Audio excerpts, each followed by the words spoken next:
Assalamu alaikum wa rahmatullahi wa barakatuh. Të nderuar televizionistë, kur I takuam sërish në ciklin e emisionit Si të sillemi. Si gjithmonë kemi trajtuar tema të bukura, por sot është një temë e veçantë, si të sillemi me hoxhën, pra me dietarin islam ose me pririsin fetar, me imamin, dhe njëkohësisht si të sillemi me mësuesin. Janë të dy këto njerëz shumë të dashur për besimtarët dhe për këtë kemi ftuar hoxhën e nderuar Imamin Ahmet Kalaj. Mirë se erdhët hoxhë nderuar. Hoxhë nderuar, ne jo më kot I përmenëm edhe hoxhën dhe mësuesin sepse janë të dy elementë të cilët përmbahen dije. Dhe këtë dije të cilat ato e mbajnë ja transmetojnë brezave. Pse Islami na fton të respektojmë hoxhën dhe më pas mësuesin? Respekti ndaj dijes është respekt ndaj dhuruesit të dijes. Pra hoxha, mësuesi, po hoxha është dhe mësues, po mësuesi do të jetë edhe në rolin e hoxhës faktikisht, po që mësues tamam I vërtet kur I thon mësuesi I duhur, bën rolin e hoxhës. Pra mësuesi I duhur nuk është se thjesht I përmbahet kurrikulës, po ka dhe rolin e prindit, ka dhe rolin e edukatorit, ka dhe rolin e orientuesit të fëmijëve tek besimi në Zot, tek dashuria për Zotin. Kështu që respekti ndaj këtyre dy figurave është respekt ndaj dhuruesit të dijes të këtyre të dy figurave. Për këtë arsye, njëri sa më afër Zotit të jetë, sa më I përkushtuar të jetë ndaj Zotit, aq dhe më respektues është ndaj hoxhës, aq dhe më respektues është ndaj mësuesit, ndaj atij që I mëson njerëzve, qoftë edhe mësimet që nuk kanë të bëjnë me fen apo me besimin, po le të themi shkencat e tjera. Islami ka kushtuar rëndësi kësaj pjese sepse këta njerëz janë si puna e yjeve në qiell që siç orientohen ose siç orientoheshin njerëzit në kohën e motit nëpërmjet yjeve, edhe njerëzit në tokë orientohen nëpërmjet dietarëve, nëpërmjet hoxhallarëve, nëpërmjet mësuesve. Janë pikërisht këta ata të cilët, domethënë, ndërtojnë brezin në pjesën shpirtërore të besimit, edukative, po edhe në pjesën le të themi të formimit shkencor, edukativ në pjesën shoqërore kështu me radhë. Për këtë arsye është kushtuar rëndësi kësaj pjese, për këtë arsye dhe domethënë respekti ndaj mësuesit, respekti ndaj hoxhës konsiderohet si normë prej normave të etikës islame. Për këtë arsye gjejmë në Islam atë që ne e trajtojmë sot, si cilën me këta dy figura, si duhet të trajtojmë. Për këtë arsye dhe shohim Kur'anin, I cili domethënë e trajton dietarin si shkalla më e lartë që ekziston mbas profetëve të Zotit, ose hadithet e pejgamberit alayhisalatu wasallam e trajtojnë dietarin, hoxhën si trashëgimtarin e profetit. Pra nëse ne jemi të urdhëruar që sillemi mirë me pejgamberin alayhisalatu wasallam, ai ishte mësuesi dy zhanrave, I zhanrit të besimit shpirtëror dhe I zhanrit le të themi jetësor. Në këtë rast mund të jetë ndar hoxha përbën zhanrin e besimit fetar, ndërsa mësuesi është për pjesën tjetër. Islami na thotë se dietarët janë trashëgimtarët e profetëve. Si duhet sillet muslimani me profetin e Zotit? Nëse profeti I Zotit ishte gjallë në mesin tonë, normalisht ta nderonte, ta respektonte, ta ndihmonte, të rinte pranë në rast nevoje të halli, të ishte me të në një moment që ai do të kishte nevojë për të kështu me radhë. Kështu është edhe pozicioni që duhet të ketë muslimani besimtar, kështu duhet sill dhe muslimani besimtar me hoxhën apo me mësuesin, që do të thotë e respekton, sepse respektimi I tij është respekt për Zotin. Pejgamberi alayhisalam në një hadith ka thënë, prej shenjave të madhërimit të Zotit është madhërimi atij që mbart librin e Zotit. Prej shenjave të madhërimit të Zotit është madhërimi I çdo kujt që është thinjur në rrugën e Zotit. Pra, hoxha në këtë rast apo dietari në këtë rast është ai I cili është mbartësi I dijes islame dhe prej shenjave të madhërimit të Zotit, respekti ndaj Zotit është respekti ndaj figurës së tij, sepse ne kështu domethënë jemi duke respektuar Zotin dhe fenë e tij. Nderimi që do të thotë ne do ta nderojmë, që do të thotë do të jemi shumë të edukuar përpara tij, do të jemi shumë të sjellshëm me të, duhet të japim pozitën e duhur në një takim, në një mezhlis kur ulemi diku, ai duhet të jetë siç thuhet pranë kryet vendit. Duhet ta nderojmë me kuptimin që mos lejojmë që gojet e liga të flasin keq për të, mos lejojmë që ignorantët të sillen jo mirë me të. Duhet që t'i gjendemi pranë, sepse fundja fundit edhe hoxha apo dietari apo mësuesi është njeri që ka, le të themi, momentet e tij në jetë të vështirësisë apo të problematikës. Në momentin që ne I gjendemi pranë do të thotë se e kemi lënë atë më të lirë për të shërbyer fëmijëve, për të shërbyer xhamatit, për të shërbyer shoqërisë. Fatkeqësisht ka një prirje të keqe njerëzit tek disa njerëz, domethënë a ka mundësi që ta shohin hoxhën duke ecë me kal ose me gomar dhe mundësisht të jetojnë një kacolle se është robi i Zotit, ky është ai që bën punën atij lart, ky duhet të jetë edhe mllef i madh kur e shohin me një makinë të mirë, kur e shohin me një shtëpi të mirë, se ka i murs. O zotëri, ky njeri po i shërben dhe dikush mund t'i dhurojë, dikush mund t'i japë dhe shumë mirë biles, sepse ky njeri ka mundësi, në momentin që ka mbuluar, le të themi, nevojat e tij, hallet e tij, sikletet e tij, do të jetë më i përkushtuar ndaj xhamatit, do të jetë më i përkushtuar ndaj fëmijëve, do të jetë më i përkushtuar ndaj të mirës, ndërkohë që gjejmë në realitetin flas post komunist shqiptar këtu në Shqipëri, gjejmë hoxhallar të cilët punojnë me celular, ose shesin janë kthyer në tregtar, ose kanë hapur dyqane picash, ose kanë ikur në emigrim. Pse? Sepse nuk i kanë kushtet dhe mundësitë që të rrinë dhe të shërbejnë xhamatit apo njerëzve.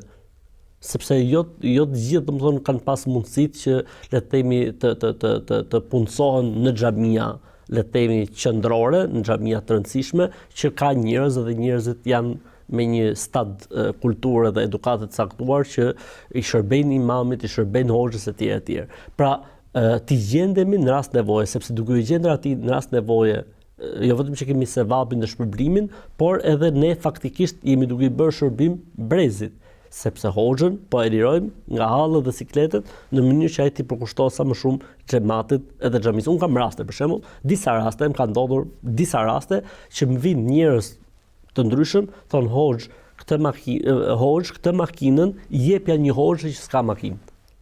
Madje unë kam tani një makinë që më ka dhënë dikush për t'ia dhënë një hoxhë që s'ka makinë.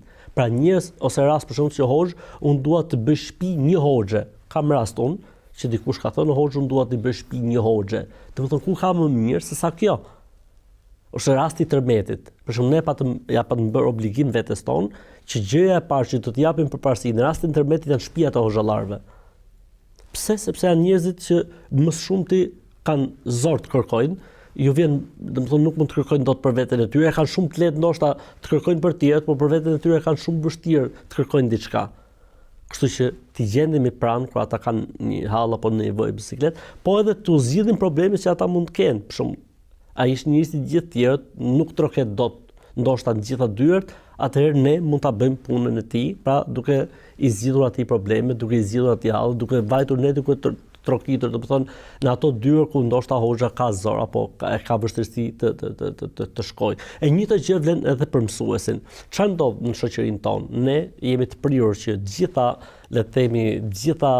barrën t'ia lëmë mësuesit, ndërkohë që nuk kemi komunikimin e duhur me mësuesin, ndërkohë që nuk kemi lidhjen e duhur me mësuesin, ndërkohë që e lçojmë fëmijën tek shkolla edhe mendojmë se atje është, si më thon,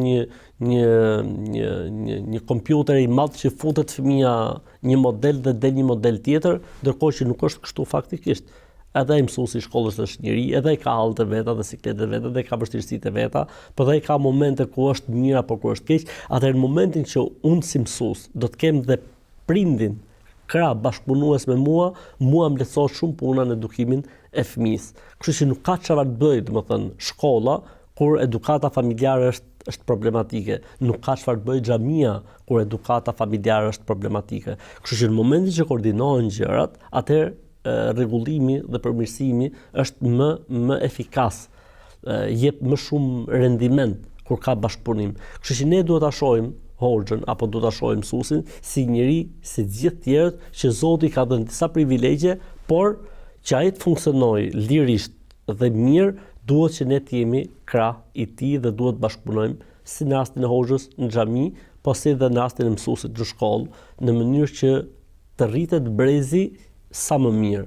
E duke qenë, si më thon, liderët edukues mirë, me shpresën e Zotit dhe brezi do të rritet mirë.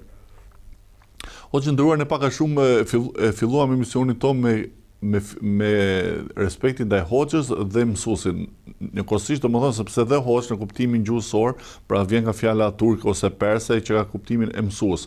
Por ne shikojmë nëpër media të ndryshme të cilat i thojnë hoxh dhe një fallxhor, i thojnë hoxh dhe një njeriu delirant i cili ai nuk ka asnjë lidhje me hoxhllukun. Pra kush konsiderohet hoxh? A ka një përkufizim për t'i thënë dikujt që ky është hoxh i vërtet? Që të quhesh hoxh do të thotë duhet të kesh kualifikimin për të qenë hoxh. Është njësoj si kur shfaqet një mjek, edhe thotë unë jam mjek i pa kualifikuar, i pa diplomuar. Edhe hoxhliku ka nevojë për diplom, ka nevojë për kualifikim. Ai mund të jetë diku imam, ose mund të mos jetë imam, mirë po ai që është shumë e rëndësishme është që ai të ketë një diplomim, pra të ketë një, domethënë një diplomim për çfarë? Teologjik. Gjithmonë, domethënë një kualifikim teologjik që vërteton se ai është domethënë njëri i ditur i Islamit, një certifikim, po ta themi kështu në gjuhën më bashkëkohore, pra duhet të jetë i certifikuar si njëri i njohës i shkencave dhe i dijeve islame. Fatkeqësisht është ajo që ju domethënë e thatë pak më herët që madje edhe këto le të themi mashtruesit, këta sharlatanët, këta që mashtrojnë njerëzit, fallxhorët, shfaqen me këtë hoxh, ndërkohë që nuk ka asnjë lloj kualifikimi, nuk ka asnjë lloj emrimi që të jetë i emëruar si hoxh në X xhami apo Y xhami. Nuk ka asnjë lloj lidhje kur dëgjon se si aplikon ai mënyrën e shërimit apo e gjetjes gjërave, s'ka lidhje fare me Islamin, madje mund të bjerë ndesh me ato mësimet e Islamit. Normalisht që njerëzit duhet të jenë kujdesshëm. Edhe unë shumë herë më ka ndodhur, isha tek një hoxh. Kush është ai hoxha? Kote pyes unë. Një emër i panjohur, themun, kishte shkollë, kishte mbaruar shkollë diku, ishte imam diku. Jo, po ai ishte hoxh se gjithë njerëzit i thoshin hoxh. Ky është problem shumë i madh, domethënë. Madje ka prej këtyre, domethënë që janë le të themi prej këtyre që bëjnë nuska kështu gjëras që njerëzit e njohin si hoxh, ndërkohë që ai s'ka asnjë lloj lidhje me hoxhlikun dhe nuk ka asnjë lloj le të themi shkollimi, asnjë lloj kualifikimi, dhe unë mendoj që këta janë të rrezikshëm. Dhe këta njerëz duhen denoncuar faktikisht, domethënë duhen denoncuar sepse janë të rrezikshëm për shoqërinë. Pra është njësoj si kur thotë dikush unë jam mësues pa mbaruar shkollën, a do ta pranon të dikush atë që t'i jap mësim? Jo, duhet të ketë mbaruar shkollën, duhet të ketë licencën e mësuesisë. Por edhe media ndoshta duhet ta korrigjojë këtë lloj gabimi, ose ajo i cila monitoron media duhet i thotë që mos e konsiderojnë hoxh i person i cili është fallxhor ose është magjistar. E vërtet, zakonisht në përgjithësi ato i vendosin thonjza, pra me kuptimin që hoxh i vetquajtur apo i vetshpallur, po ndodh nganjëherë edhe qëllimisht një gjë e tillë, sidomos kur ka skandale të ndryshme, dalin këto videot e hoxhallarëve në mënyrë që njerëzit hutohen edhe mos ta kenë mendjen tek skandalet e caktuara, po të merren me këto muhabete dhe të bëhet muhabet kafje, muhabet gjithandej domethënë diskutimi. Megjithatë, hoxh i nderuar, neve kemi jetuar në një kohë shumë të keqe, se është koha e komunizmit, i cili domethënë e përbalti figurën e hoxhës. Dhe unë e them shumë shpesh, domethënë na mjafton ajo si kohë për të kuptuar se sa është e goditur në realitetin e popullit ton figura hoxhës, ndryshe nga populli i Kosovës ose populli i shqiptarëve në Maqedoni. Pra, ky lloj goditje që na goditi, pra e përbalti komunizmi figurën e hoxhës, mos ndoshta duhet rikthyer edhe herë respekti për hoxhën. Faktikisht kur ne për shembull dëgjojmë ose kemi dëgjuar profesorët tanë, profesorët e medreses për shembull, se hoxhallarët e vjetër që kemi arritur t'i gjejmë, domethënë, kemi parë që mënyra se si janë edukuar ata për respekt ndaj hoxhës ka qenë me të vërtetë diçka që ne e lexojmë në librat e hershëm islam. Respekt, domethënë heshtje përpara hoxhës, fjala e hoxhës ishte ligj. Nuk e ngente fjalën lart. Nuk fliste njëri, nuk çohej njëri pa u çu hoxha, nuk ulej njëri pa ul hoxha. Nuk ngrihej njëri nga tavolina pa u ngrit hoxha, hoxha ulej në krye të vendit. Do thonë një respekt tamam. Nuk kishin i lloj arrogancë ndaj hoxhës siç shfaqet sot fatkeqësisht në disa njerëz. Sepse brezi i sotëm është brez që ka ardhur mbas atij brezi. Domethënë ndodhi pikërisht kjo shkëputja, prindërit tanë ndoshta e kanë pas atë respektin ndaj hoxhës sepse janë edukuar nga prindërit e tyre që janë rrit me respektin e hoxhës, ndërsa prindërit tanë kanë ardhur në një kohë që hoxha ishte më i degraduari, Hoxha ishte gjithmonë objekt i hostenit, Hoxha ishte objekt i fletave, i fletrofeve.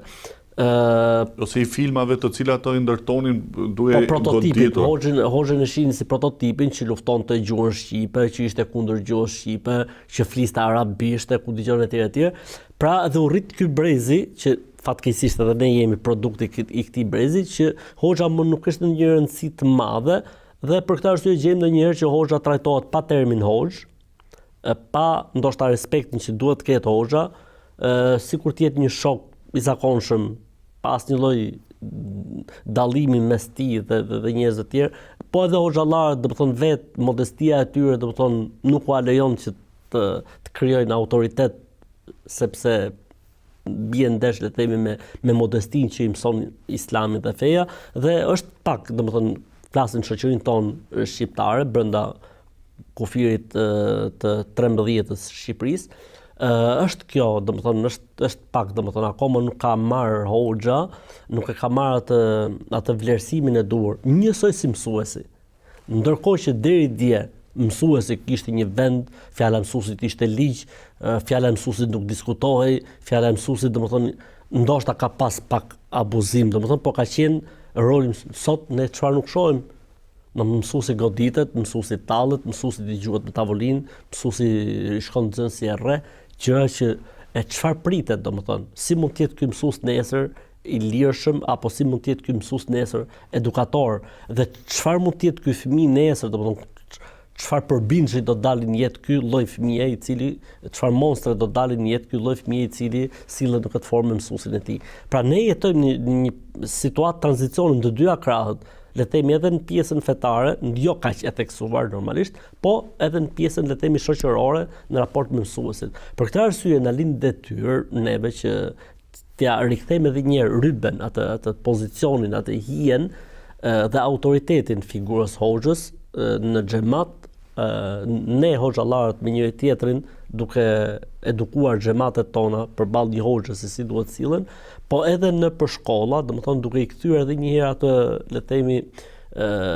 ryben, atë hijen, atë autoritetin e mësuesit, dhe kjo vjen nga prindërit.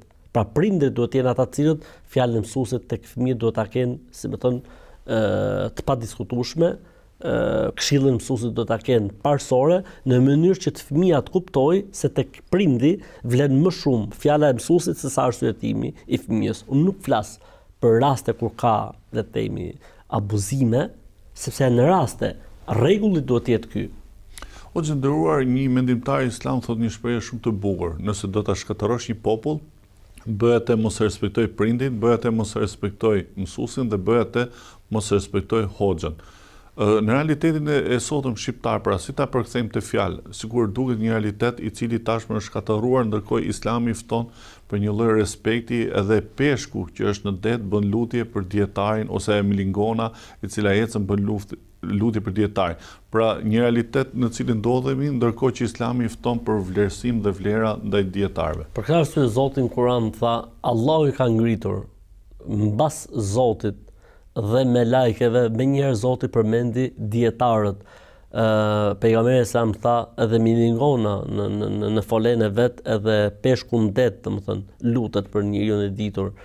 Njeriu i ditur, domethënë është ai që e ka pozitën si hëna në krahasim me yjet e tjera për dritën dhe dobinë që i sjell njerëzve në tokë. Domethënë gjitha këto argumente janë fakte që tregojnë se respekti ndaj njeriu të dijes është respekt ndaj fesë dhe besimit, dhe këtu tregon njeriu imanin, edhe këtu tregon njeriu besimin e tij. Pra këtu ne kuptojmë se sa me iman të fortë është personi. Për këtë arsye, domethënë, një njeri i cili ka të gjitha këto të qarta dhe të kristalizuara në mendjen e tij, nuk mund të ketë vetëm se respekt dhe dije ndaj njeriu të ditur. Për shembull tregohet se Abdullah ibn Abbas radhiyallahu ta'ala anhu shkonte që të merrte dijen e trashëgimisë islame tek Zeid ibn al-Harith. Dhe qëllonte ndonjëherë që Zeidi ishte në shtëpinë e tij dhe ky as nuk trokiste, as nuk thriste, po priste jashtë. Dhe nga që Zeidi nuk e dinte se kush ishte jashtë, dhe ky priste aq shumë saqë thot transmetuesi nga një herë, domethënë e zinte gjumi dhe kur dilte Zeidi nga shtëpia e tij për të fal namaz, e gjende atë që e kishte zënë gjumi duke pritur.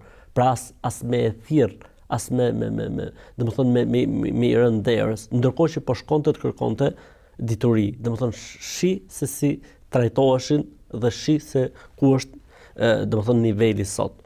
Kështu që ne duhet ta ringjallim këtë gjë duke rikthyer edhe një herë historitë të ngjarjet se si sahabët trajtonin më të diturin në mesin e tyre, se si tabiinët silleshin me sahabët, se si tabiinët silleshin me tabiinët dhe me dietarët në rrethin e tyre, se si zhvilloheshin mexhliset e dijes, si uleshin njerëzit, si qëndronin, si futeshin në mexhlis, si çoheshin nga mexhlisi, mënyra se si komunikonin, mënyra se si pyesnin, mënyra se si domethënë i shërbenin.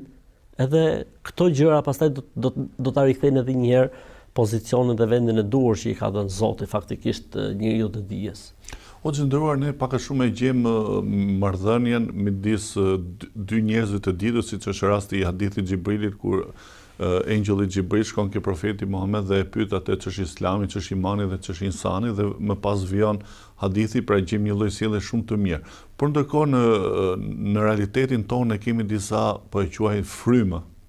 Disa fryma të cilat e konsiderojnë hoxhën bidatçi ose e konsiderojnë hoxhën ndonjëherë edhe qafir. Si sillemi me këto njerëz dhe kush është këshilla juaj për këto lloj njerëzve të cilët e fryn xhamatin kundra hoxhës? Normalisht këta janë, domethënë, njerëz të cilët janë agjenta le të themi të caktuara pa e ditur ata vetë. Në përgjithësi këta janë njerëz naiv, të cilët ju shërbejnë agjentave të caktuara për të shkaktuar kaos në bashkësitë islame dhe muslimane. Dhe fatkeqësisht ka edhe në mesin e shoqërive tona besimtare njerëz të tillë të cilët janë të prirur që hoxhallarët i trajtojnë hoxhallarët le të themi me z apo hoxhallarët që janë pikë referimi për le të themi për shqipfolësit, për ata që flasin gjuhën shqipe, ti konsiderojnë si njerëz bidatçinj apo edhe deri të pa fe si qafira. Dhe normalisht kanë pas her mbas here momente lulëzimi, por edhe momente domethënë rënje, sepse në përgjithësi e kota kështu është. Mund të duket sikur është e bukur dhe e madhe dhe e fuqishme, por vjen një moment që zbehet edhe bie shumë shpejt, si puna e shkumës, që të mahnit me bardhësinë e saj, po me të kaluar pak kohë s'ka asnjë lloj vlere. Këta njerëz faktikisht janë gjendur, punojnë, por nuk i ka dhënë Zoti shqyrë Zotit, nuk i ka dhënë Zoti bereqet, pra nuk është se kanë pas produktivitet, domethënë kanë qenë njerëz të dështuar. Ne si xhamat apo xhamatet, në momentin që del dikush, kushdo qoftë, që akuzon njerëzit tek cilët ne kemi marrë dije prej, le të themi, 30 vitesh, dhe i akuzon, normalisht që këta njerëz duhen parë si plagprishës, duhen parë si njerëz përçarës, duhen parë si njerëz cilët nuk i duan të mirën e Islamit dhe muslimanëve. Në momentin që shfaqet një rrym apo një grup që donte i largojë njerëzit nga hoxhallarët, nga dietarët, nga imamët, do të thotë se ky është një grup i cili do ta çojë situatën në kaos, sepse duke i larguar njerëzit nga hoxhallarët, nga imamët, do të thotë që do të mbizotojë një mendim i cili nuk është mendimi eminent, autokton shqiptar, po do të mbjellë një mendim të caktuar, të një ideologjie të caktuar apo të një fryme të caktuar. Për këtë arsye edhe xhamati duhet të jetë vigjilent. Jo çdo kush që flet, jo çdo kush që akuzon, do të thotë që duhet marrë në konsiderat, sepse si më thënë, nuk lihet ajo që është e qartë dhe e sigurt për diçka që është e paqartë dhe dyshimt. Në këtë rast ne jemi të sigurt tek hoxhallarët tanë, tek dietarët tanë që kemi marrë fen prej tyre, qysh, domethënë për 20 apo 25 vitesh, apo 30 vitesh afërsisht, ndërkohë që vjen një buz qumësht i cili fillon dhe hedh balt apo do t'i largojë njerëzit nga dija dhe nga feja, ndërkohë që ky personi mund të jetë produkt i mësimit dhe i dijes së këtyre hoxhallarëve, ky ndoshta domethënë ka filluar mësimin e fesë tek këta hoxhallarë, mirë po, i frymzuar nga sekte të caktuara apo nga partitë të caktuara të botës arabe, vjen edhe dërdëllit apo shet këtu domethënë mend edhe bën si i ditur në mënyrë që t'i largojë njerëzit dhe të krijojë përçarje.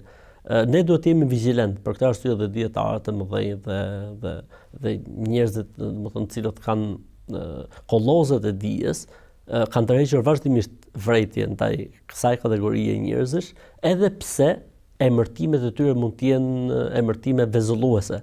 Për shembull, i gjejmë këta njerëz që i thon vetes me të madh selefi ose i thon vetes ehli sunet e kështu me radhë. Këto emërtime neve nuk duhet na mashtrojnë. Pra çdo kush që i thot vetes se është i tillë, do të thotë se është i tillë, sepse emërtimet nuk tregojnë përmbajtjen. Përmbajtja vërteton ose jo emërtimin, etiketimin. Etiketimi nuk është argument, derisa të provohet përmbajtja. Përmbajtja e këtyre grupeve ose grupimeve tregoj se është një përmbajtje e prishur. Atëherë etiketimi nuk është i saktë që ata i bëjnë vetes. Po edhe etiketimi që ju bëjnë të tjerëve nuk është i saktë, dhe në përgjithësi ymmeti islam, pra bashkia botërore islame, këtyre dy grupime që ju lançuat, domethënë nuk e ka parë hajrin, vetëm si ka parë sherrin, sepse më të dëmtuarit për këtyre dy grupimeve, të ashtë të quajtërit, pra që i thon vetes selefista, që ne i themi harkista, apo tekfirsave, më të dëmtuarit kanë qenë pikërisht muslimanët, sepse ata objektivin e tyre e kanë tek hoxhallarët, tek imamët, tek dietarët, në mënyrë që njerëzit t'i largojnë prej tyre me terma islamik, me terma nga Kurani, me terma nga Suneti, apo duke shkëputur fjalët e dietarëve të mëdhenj në mënyrë që të krijojnë pikërisht atë përçarjen dhe përplasjen. Ose zakonisht duke prerë dhe video dhe duke i montuar ato në mënyrë të keq interpretuar. Po, këtë ata e kanë specialitet, domethënë janë shumë të aftë, janë shumë përpara në këtë fushë, domethënë, janë të gatshëm të montojnë gjëra apo të prodhojnë gjëra të cilat me të vërtetë dikush që nuk e njeh realitetin ta besojë si të mirëqen. Prandaj dia në libra hoxha është dia më e mirë dhe më edukuese dhe më informuese se sa dia e këtyre videove e coptimeve. Por të dalin pak i mësuesi. Po jo, më e mirë se sa kjo është dia tek hoxhallarët. Pra ne nuk kemi që dijen ta marrim nëpër libra, as nuk kemi që dijen ta marrim në këtë lloj forme që këta paraqesin nëpër video apo nëpër statuse, por dia e vërtetë dhe dia e saktë merret tek hoxhallarët. Janë hoxhallarët ata cilët neve na orientojnë se çfarë duhet të lexojmë dhe çfarë nuk duhet të lexojmë, kush janë referencat tona që duhet i përmbajmë ose jo. Edhe jo si puna e këtyre të cilët domethënë shfaqin herë mbas here copza fetvash të shkëputura, sepse nuk janë as të drejtë në përzgjedhjen e fetva. Për shembull, nëse një fetva ka dy mendime nga dietarët e mëdhenj, ata zgjedhin gjithmonë mendimin që thotë është bidat ose mendimin që është haram. Asnjëherë nuk gjen tek ata që të zgjedhin mendimin tjetër, pavarësisht se edhe mendimi tjetër është mendim domethënë koherent që ekziston dhe që thuhet më të madhe. Jo, zgjedhin pikërisht atë mendimin që e trajton si diçka të ndaluar apo si bidat. Pra njerëz që shkojnë janë të prirur për ekstremizëm. Po gjendruar të dalin pak i mësuesi. Domethënë neve kemi ardhur në një sistem, sikur e thamë, nga sistemi komunist, i cili e laicizoi mënyrën pedagogjike të dhënies së mësimit. Dhe mësuesi përmendte vetëm shkencën, pra përmendte ku jepte mësim fizikën, ai përmendte thjesht fizikën, ku jepte mësim biologjinë ose shkencat të tjera, ai përmendte këto pa Zotin. A mos ndoshta mësuesi duhet të fusi dhe brenda në mësimet e tij lidhjen e shkencës. A mos ndoshta mësuesi duhet fusi në lëndën e tij lidhjen e shkencës me Zotin, pra t'i bëj lidhje në momentin që i tregon fëmijëve ose nxënësve, i tregon në lidhje me krijesa që Allahu ka krijuar, t'i tregoj që është një krijues, pra të bëj një lloj lidhje fetare me shpirtat e tyre. Ne muslimanët besojmë se shkenca dhe feja nuk bien ndesh me njëra tjetrën, përkundrazi, feja nxit për shkencë dhe shkenca e vërtetë e çon njeriu tek feja dhe tek besimi. Për këtë arsye është shumë rrallë të gjej shkencëtar, si më thënë eminent, të njohur që të jenë edhe jo besimtar. Rrallë ndodh, domethënë. Kështu që mësuesi i vërtet dhe mësuesi i mirë është ai që na përmenda në fillim të emisionit, është ai i cili nuk jep vetëm shkencë apo dije, po këtë shkencë dhe dije çon në fund duke i lidhur gjërat me madhështinë e Zotit. Pra një mësues i mirë është ai i cili përveç le të themi njohurive të kurikulës që përmban kurikula arsimore, jep edhe mesazhin e besimit, jep mesazhin e Kuranit, jep mesazhin e besimit në Zot, e lidhjes me Zotin, e faljes, e respektit ndaj prindërve. Pra le të jetë, si më thon, siç i thon, domethënë hoxh hoxh mësuesi vërtet, edhe mësuesi do të jetë hoxh i vërtet, po edhe hoxha do të jetë mësuesi vërtet. Çfarë duhet të kenë përbashkëta hoxha dhe mësuesi në çështjen e karakterit? Pra ne themi që një hoxh duhet të jetë fisnik, por edhe një mësues duhet të jetë fisnik, një hoxh duhet të jetë i dashur, por një mësues duhet të jetë i dashur. Çfarë karakteri duhet të ketë hoxha dhe mësuesi që nxënësit ta duan më shumë? Atëherë dy i përmendet ti, pra ma lehtësove përgjigjen, fisnikëria edhe dashuria. Gjithashtu duhet të jetë modestia, gjithashtu duhet të jetë përkujdesja, gjithashtu duhet të jetë afrimiteti, gjithashtu duhet të jetë mos imponimi i autoritetit, sepse autoriteti është diçka që fitohet duke qenë pranë njerëzve, edhe jo duke krijuar hapësirë dhe distancë nga njerëzit. Për gjërat përbashkët është autonomia, pra duhet të jetë sa më i pavarur nga ajo që mund të pritet nga njerëzit, sa më i pavarur, sa më autonom të jetë hoxha apo mësuesi, aq edhe më mirë situata e tij dhe aq më produktivitet do të ketë në jetë, domethënë.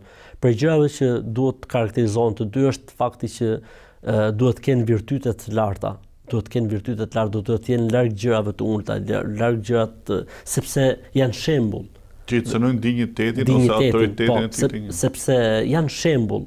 Gabimi çdo kujt është një gabim. Gabimi i mësuesit dhe i hoxhës është dy herë gabim, sepse zhgënjen çfarë ka thënë më herët, por edhe krijon një lloj, domethënë një lloj si ta them, sikur i thot njerëzve s'ka gjë se përderisa edhe hoxha e bëri, tani çfarë pritet prej nesh. Domethënë një lloj zhvlerësimi ndaj guximit për të bërë mëkat, se s'po më vinte, një lloj zhvlerësimi ndaj guximit për të bërë mëkat. Kështu që duhet të jenë shumë më të kujdesshëm në krahasim me njerëzit e tjerë. Pra le të themi duhet të jenë sinqert. Pra kur ta bëjnë diçka ta bëjnë për hatër të Zotit, nuk duhet ta kenë mendjen se tek ajo se çfarë thon njerëzit apo çfarë vlerësojnë njerëzit. Dhe kjo është shumë e rëndësishme. Sinqeriteti është sekreti i çdo suksesi, sidomos në punën edukative që kanë hoxhallarët edhe mësuesit. Prej gjërave që unë mendoj të më thonë janë të përbashkëta të këtë dy, është se të dy duhet të jenë pranë njerëzve, afër njerëzve. Afër nxënësve. Afër nxënësve. Hoxha afër njerëzve dhe xhamatit dhe mësuesi afër nxënësve. A ka mundësi që, si më thonë, nxënësi t'i qaj hallet me mësuesin e tij sikur të ishte prind, dhe a ka mundësi që xhamati t'i qaj hallet me hoxhën e tij sikur të ishte prind. Unë mendoj se kjo do të ishte pra një prind i dytë, pra duhet të jetë një prind i dytë. Absolutisht po. Allahu të shpëlbeft hoxhë nderuar, të nderuar të shikues që pulin për pak minuta dhe i takojmë në pjesën e dytë të emisionit tonë.